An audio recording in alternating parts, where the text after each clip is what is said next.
రాత్రి 2 గంటలు. ప్రపంచమంతా నిద్రలో ఉంది. కానీ ఒక మధ్యతరగతి అబ్బాయి మెదడు మాత్రం ఇంకా యుద్ధం చేస్తూనే ఉంది. అతనికి కూడా ఒకప్పుడు కలలుండేవి, స్వేచ్ఛగా బ్రతకాలని, తనలా జీవించాలని. కాని ఇప్పుడు అతను బ్రతుకుతున్నది తన కోసం కాదు. నా కొడుకు ఇంజనీరింగ్ చదువుతున్నాడు, మా జీవితం మారుస్తాడు అని నాన్న గర్వంగా చెప్పిన రోజు ఆ మాటలే అతని కలలకి శిక్షగా మారిపోయాయి. తండ్రి చేసిన అప్పులు, చెల్లి పెళ్లి కోసం తీసుకున్న బాధ్యతలు, ఇవి కేవలం సంఖ్యలు కాదు, అవి అతని ఊపిరిని నెమ్మదిగా ఆపేస్తున్న గొలుసులు. ఉదయం ఆఫీసు, రాత్రి వరకు పని, అరుపులు, ఒత్తిడి, అవమానాలు. అక్కడతను మనిషి కాదు, ఒక మెషిన్.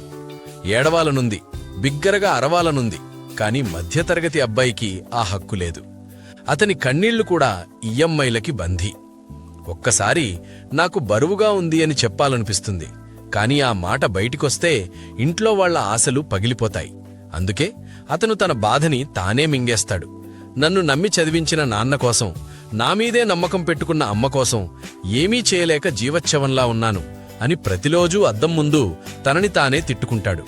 ప్రతి నెలా జీతం పడితే ఆనందం కాదు, ఇంకో నెల బ్రతకడానికి అనుమతి వచ్చినట్టు అనిపిస్తుంది. అతను నవ్వుతాడు, కాని ఇది సంతోషం కాదు, ఇంట్లో వాళ్ల భయం పడకుండా వేసుకునే ఒక ముసుగు మాత్రమే. నేను బలంగా ఉన్నాను కాదు, పడిపోవడానికి కూడా అవకాశం లేక బలంగా నటిస్తున్నాను. బయట ప్రపంచం నవ్వుతోంది, అందరూ తమ జీవితాలు జీవిస్తున్నారు. అతను మాత్రం తన జీవితాన్ని మర్చిపోయాడు. నాకు కూడా ఒక జీవితం ఉంది అని నేను మర్చిపోయాడు. వాళ్లకోసం బ్రతుకుతూ నేనే చనిపోయాను. కొన్ని రాత్రులు ఒక్క ఆలోచన మాత్రమే మిగులుతుంది, ఒక్కరోజు అంతా అయిపోతే బాగుంటుంది.